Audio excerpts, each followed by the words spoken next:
Hello friends, welcome to my YouTube channel. आज के video में हम लोग देखने वाले हैं प्रिज्म के बारे में कि प्रिज्म क्या होता है। आइए देखते हैं कि यह प्रिज्म क्या होता है। प्रिज्म एक ऐसा समांग पारदर्शी माध्यम होता है जो किसी कोण पर झुके हुए दो समतल पृष्ठों से घिरा होता है, प्रिज्म कहलाता है। जैसे हम इस प्रिज्म का नाम दे दिया ए, बी और सी। ए बी वाले पृष्ठ जो रेखा आ रही है इसका नाम होता है अपवर्तक पृष्ठ, और ए सी का भी नाम होता है अपवर्तक पृष्ठ। अपवर्तक पृष्ठ ए बी ए सी के बीच बने कोण को हम प्रिज्म कोण या फिर अपवर्तक कोण कहते हैं। इस कोण को ही हम लोग प्रिज्म कोण बोलते हैं, प्रिज्म कोण कहते हैं। जो इन अपवर्तक पृष्ठों के बीच बने कोण को ही हम प्रिज्म कोण कहते हैं या इसी को बोलते हैं अपवर्तक कोण। इस पे एक क्वेश्चन आता है, पूछा जाता है आपसे कि किसी विशिष्ट कार्य के लिए प्रयुक्त प्रिज्म के प्रिज्म कोण का मान कितना होता है। तब प्रिज्म कोण का मान 45 डिग्री होता है, अर्थात 45 अंश के बराबर होता है। और इसी से रिलेटेड एक क्वेश्चन और पूछा जाता है कि साधारणतः कांच के बने प्रिज्म का प्रत्येक कोण कितना होता है। उस समय उसका मान 60 डिग्री के बराबर होता है। और इसी से रिलेटेड एक क्वेश्चन और पूछा जाता है कि समकोण त्रिभुज के प्रत्येक कोणों का मान कितना होता है, तो उसका भी मान 60 डिग्री के बराबर होता है।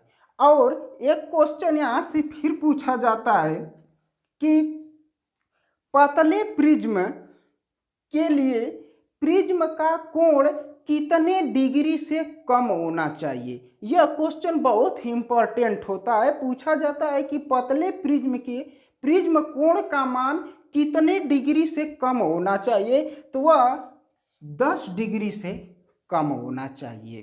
चैप्टर से एक पूछा जाता है आपका बार बार एग्जाम में कि प्रिज्म के अपवर्तनांक का फार्मूला, प्रिज्म के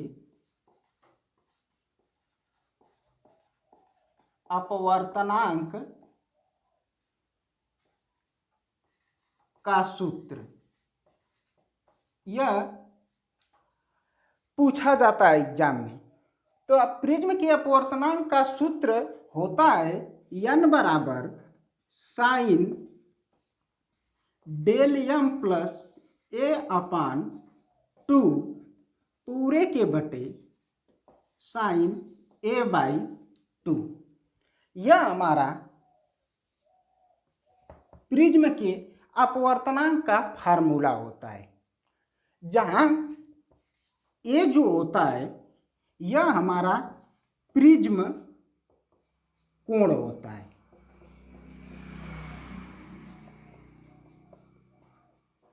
और डेल एम जो होता है यह अल्पतम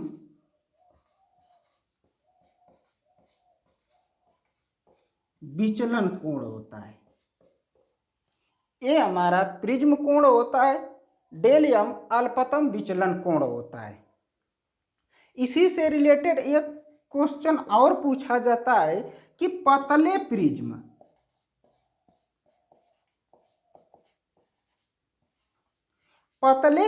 द्वारा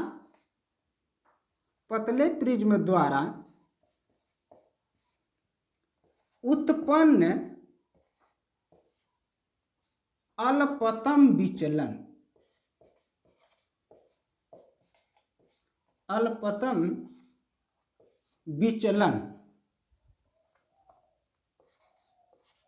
विचलन का फार्मूला क्या होता है। पतले प्रिज्म द्वारा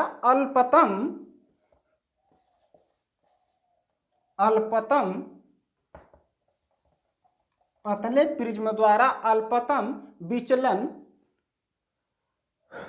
का सूत्र लिखिए। आपसे ये बार बार एग्जाम में पूछा जाता है। तो इसका जो फार्मूला होता है डेल यम बराबर n कोष्ठ में 1 इंटू ए, जहाँ डेल यम अल्पतम विचलन कोण हुआ करता है। ए जो होता है यह प्रिज्म कोण होता है और n हमारा अपवर्तनांक होता है। आइए देखते हैं इन पर क्वेश्चन कैसे आता है। क्वेश्चन दिया हुआ है कि 1.5 अपवर्तनांक के पतले प्रिज्म का प्रिज्म कोण 60 डिग्री है, तो प्रिज्म का अल्पतम विचलन कोण क्या होगा। हम अभी आपको बताएं कि प्रिज्म का अल्पतम विचलन कोण का फार्मूला कि डेल यम इक्वल होता है आपका n-1 इंटू ए। आप पहले क्वेश्चन को ध्यान से पढ़िए। कह रहा है कि 1.5 अपवर्तनांक के, अर्थात n को हम आपको बताए थे कि n आपका अपवर्तनांक होता है, जो क्वेश्चन में n की वैल्यू दे चुका है। n बराबर आपका दिया 1.5। प्रिज्म के कोण 60 डिग्री है, अर्थात आपका ए की जो वैल्यू दिया है प्रिज्म कोण वह 60 अंश दिया हुआ है। बोल रहा है तो प्रिज्म का अल्पतम विचलन कोण क्या होगा। आप जानते हैं कि डेल यम इक्वल आपको पूछ रहा है, क्योंकि हमारा अल्पतम विचलन कोण डेल यम होता है। तो आप यही फार्मूला लगा दीजिए कि डेल यम इक्वल n-1 इंटू ए से। जैसे ही आप करेंगे तो डेल यम की वैल्यू आप निकालेंगे तो आपका n का वैल्यू आपको दिया 1.5 -1 इंटू ए का मान आपका दिया है यहाँ से 60 डिग्री। जैसे आप इसे घटाएंगे 1.5 में से 1 तो आपका आ जाएगा 0.5 इंटू आपका होगा 60 डिग्री। जैसे ही आप इसमें मल्टीप्लाइंग करेंगे हो जाएगा आपका 30 डिग्री। तो आपके अल्पतम विचलन कोण का जो वैल्यू आएगी डेल यम इक्वल 30 डिग्री होगी। और आता है क्वेश्चन दिया हुआ है कि एक ऐसा प्रिज्म जिसका कोण छोटा है और अपवर्तनांक 1.5 है, तो 5 डिग्री का विचलन देखा जाता है। तो आप पहले इस क्वेश्चन को ढंग से पढ़ेंगे तो आपको इसमें सब कुछ मिल जाएगा।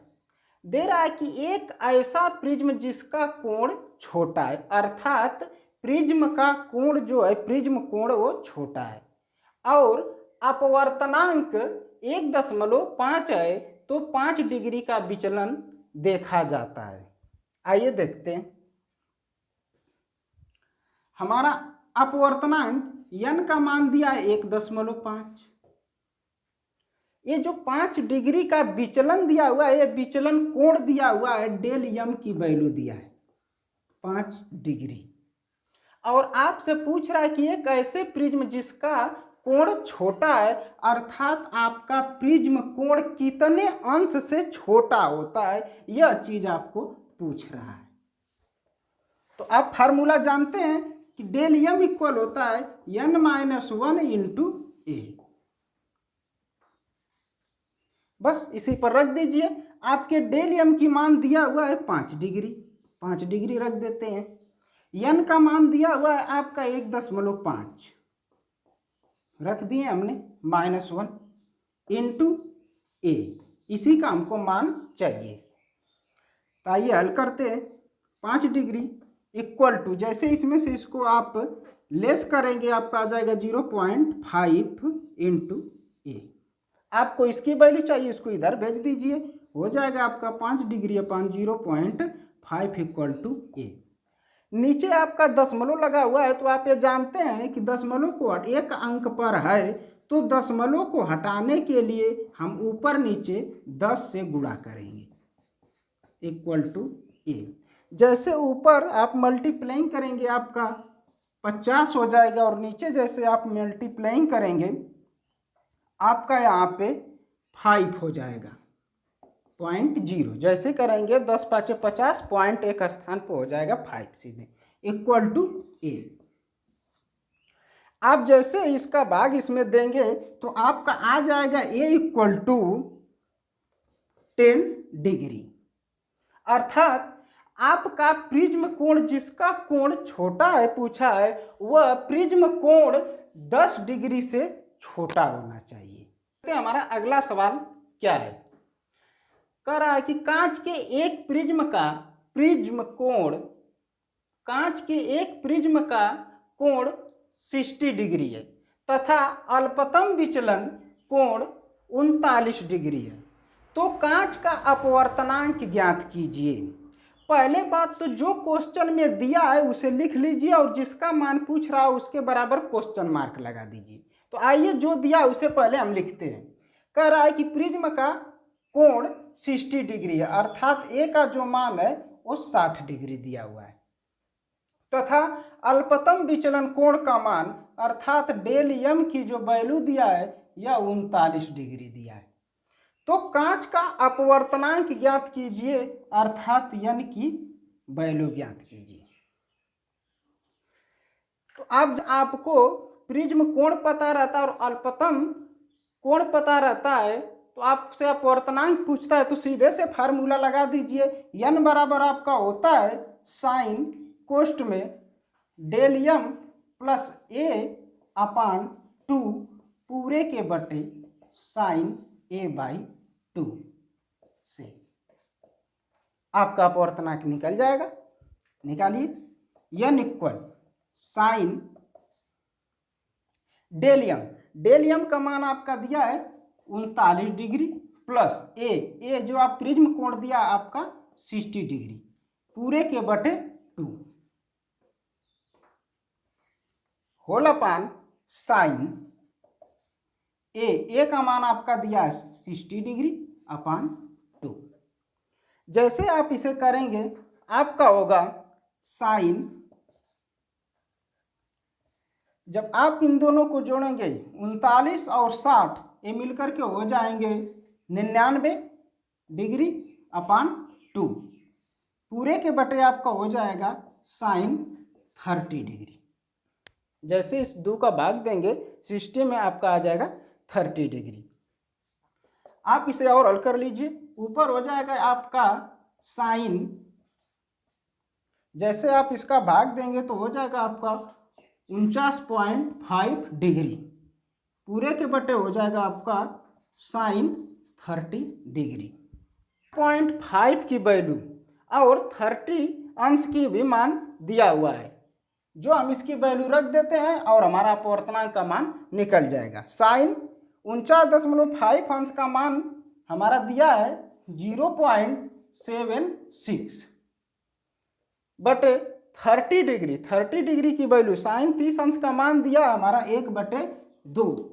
यह दे भी सकता है क्वेश्चन में, नहीं भी दे सकता, हमको ट्रिग्नोमेट्री से इसे याद रखना होगा। साइन 30 अंश का मान, साइन 60 अंश का मान, साइन 90 अंश का मान, साइन 0 अंश का मान, सबका हमको याद रखना होगा। जैसे ही आप करेंगे तो ये 2 जो होगा ये ऊपर चला जाएगा, आपको हो जाएगा 2 × 0.76। जैसे आप इसका गुणा करेंगे हो जाएगा 6 दूनी के 12, 7 दूनी के 14 और 1 15, 0.2 स्थान पे और आप 0.2 स्थान पे लगा दिए। आपका यही आएगा अपवर्तनांक, आपका यही होगा आंसर। आज के वीडियो में हम लोग प्रिज्म के बारे में पढ़ें और उस पर जैसे एग्जाम में आता है क्वेश्चन उसको देखें। अब हम लोग मिलते हैं नेक्स्ट वीडियो में। धन्यवाद।